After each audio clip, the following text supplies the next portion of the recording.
速報です。野口はじめさんに続いて1000万人目の白雪ファンが確認されました。野田貴子さんです。貴重だからって報告しなくていいから、さっさとニュース読んで。前回野口さんしかいないって言いましたよね。謝罪を要求します。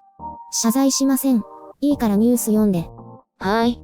韓国ではソウルイテウォンのナイトクラブ訪問者を発端とした第2波が未だに拡大を続けているようです。現在は7次感染にまで広がり、その影響は広範囲にわたっています。韓国版 Amazon とも言えるクパンという韓国ナンバーワンの総合オンラインショッピングサイトの物流センターで8人の感染が確認され、閉鎖されました。この物流センターの従業員1300人のうち200人は濃厚接触者として隔離措置を取り、従業員と納入業者など4000人余りの検査を進めています。現時点で家族などを含むこれに関連した感染者は63人にも上り、大規模な集団感染に発展したとみられています。さらに週末クパンでアルバイトをしていたコールセンター職員の感染が確認され、コールセンター内にも集団感染が広がる恐れが出ています。こちらもプチョン市にあるコールセンターで1600人が勤務しています。またソウルにある別のコールセンターでも感染者が判明し、こちらも集団感染の懸念が広がっています。さらにソウルにある生鮮食品配送業者であるマーケットカーリーの物流センターでも日雇い従業員の感染が確認され、一部施設が閉鎖されました。この従業員はクパンの従業員である友人と行動を共にしていたことが判明しています。クパンではこれまで手指消毒、マスク、手袋の着用、体温検査、1日2回の消毒を行っていました。それでも無症状感染者を発端として集団感染が発生したと考えられます。マスクを着用しない食堂や喫煙室や、シャトルバス内、作業場で感染が拡大した可能性があるとしています。韓国中央防疫対策本部は職場内での防疫上の注意事項が正しく守られていない可能性があり、確認などが正しく行われていたか調査するとしています。クパンはすべての商品は出荷前に消毒を行っていると主張しています。クパンは人々の外出規制もあって、このところ業績を拡大してきましたが、消費者心理にブレーキがかかる恐れがあります。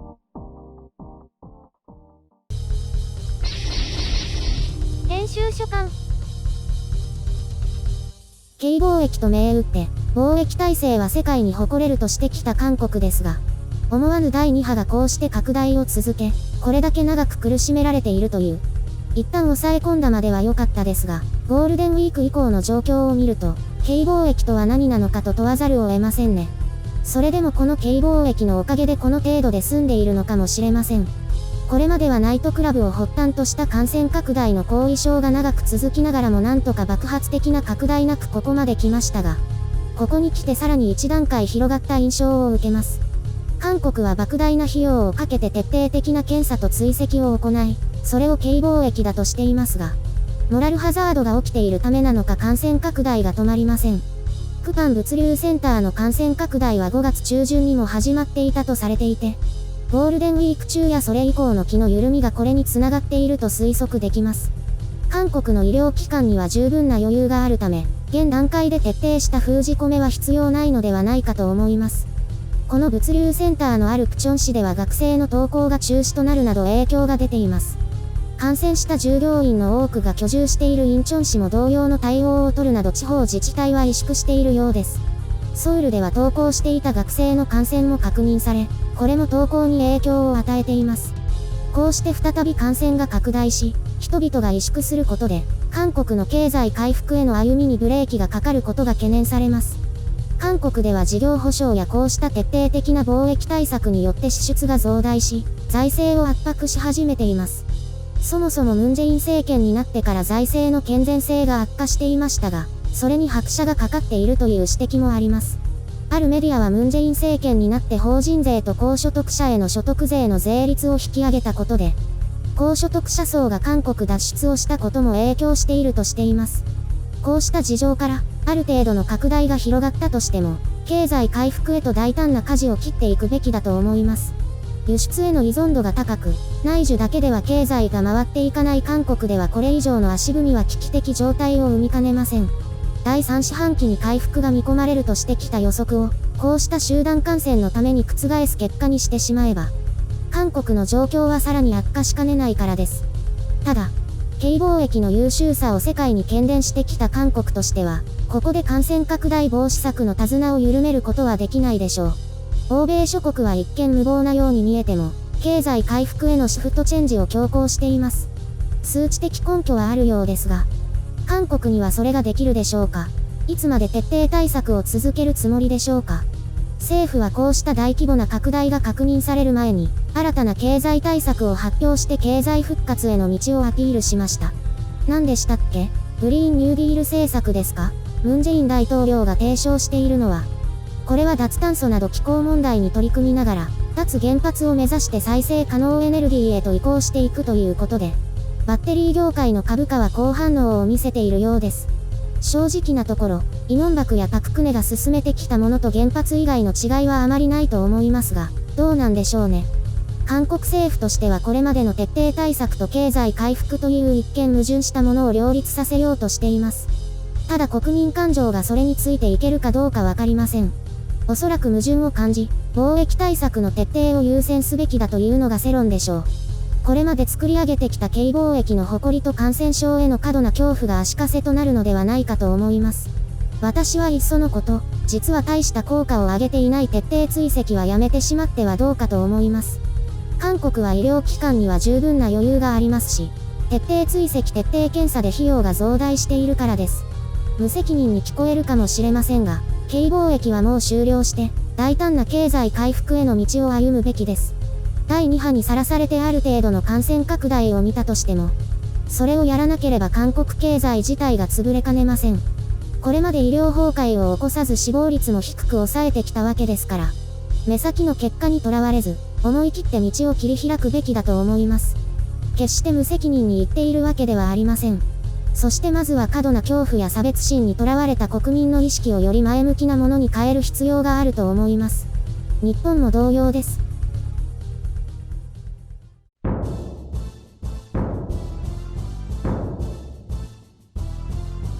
韓国の集団感染はひどいですね。あれだけ対策をしてもうつるんですね。どうやってうつるんでしょうね。共用スペースにウイルスが蔓延していたということなんですかね。休憩の場所とかそういうのなんですかね。あと、顔を触ると顔についてみたいな話もありますよね。こうなってくると荷物を消毒しても怖いですよね。そういう問い合わせがたくさん来てるらしいですよ。ちょっと過剰ですよね。だって怖いもん。死亡率がどうあれ肺炎は怖い病気ですからね。特に年配の方には。それを言い始めると年配の方は風邪でもインフルエンザでも怖いと思いますが、肺炎はとにかく症状がきついらしいので怯えるのも無理はないと思います。でも日本でも若者の感染比率が高いんですよね。高齢の方は自粛しているので自然なんじゃないですかね。そう言われればそうですけど。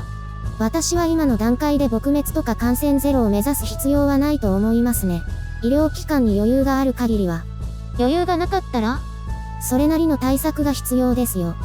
例えば離島とか。そっか。あと、報道では感染者への差別がひどいと言っていますね。あれは田舎なのかな？田舎はひどいらしいですよ。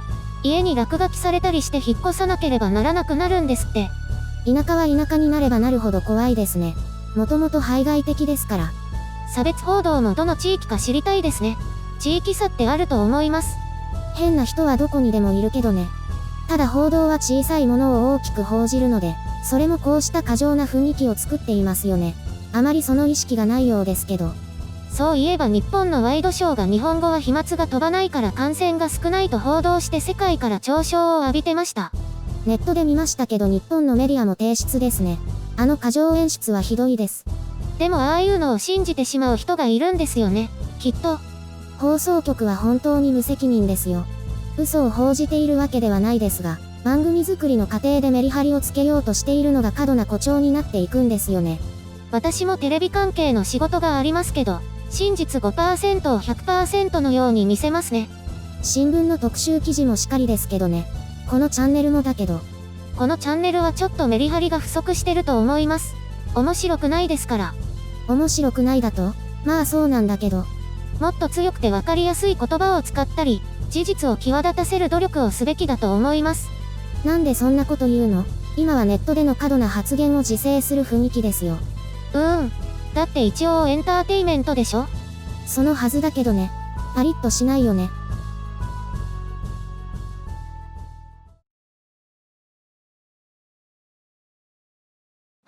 的に緊急事態宣言解除になったので、自粛警察も解散ですかね。まだ規制が続いてるから無駄なパトロールをしてるんじゃないの？あれも田舎に多いんですかね。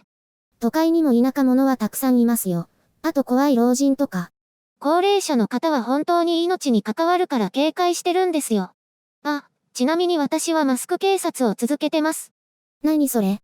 間違ったマスクの着用を指摘しています。指摘ってどうやって？鼻マスクとか逆さマスクを見つけてダメって思うだけです。投稿はしないんだ。投稿とかはしないです。世間に言うほどのことじゃないから。でも、テレビに出てくる医療関係者でも鼻マスクが本当に多いんですよ。あれって本当にあれでいいんですか？さあ、テレビのディレクターも注意しないんですね。不親切ですね。で、マスク警察は番組へ投書したりもしないの？マスク警察は私の心の警察です。なんじゃそりゃ。でも二階幹事長の時はここで話したよね。あれは逆さマスクですから。あの人は別の時も逆さでしたよ。逆さマスクは意外と多いんです。テレビで注目してみてください。そこまでは結構です。面倒だから。ひどい。私の貴重な提言なのに。